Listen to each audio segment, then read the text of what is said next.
Prefix suffix sheet number 1, day 9. So day 9, 13 and 14, um, we have two prefixes that mean the same thing.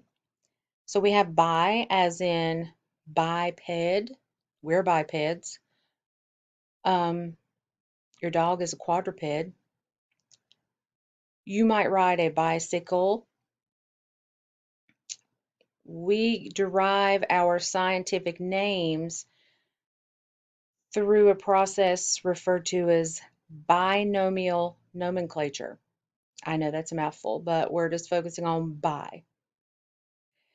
Now, di, the example I chose, just kind of going here with our sugars, there are monosaccharides, there's polysaccharide, and then there is a disaccharide. Or you may own dice, or you may have dissected an animal.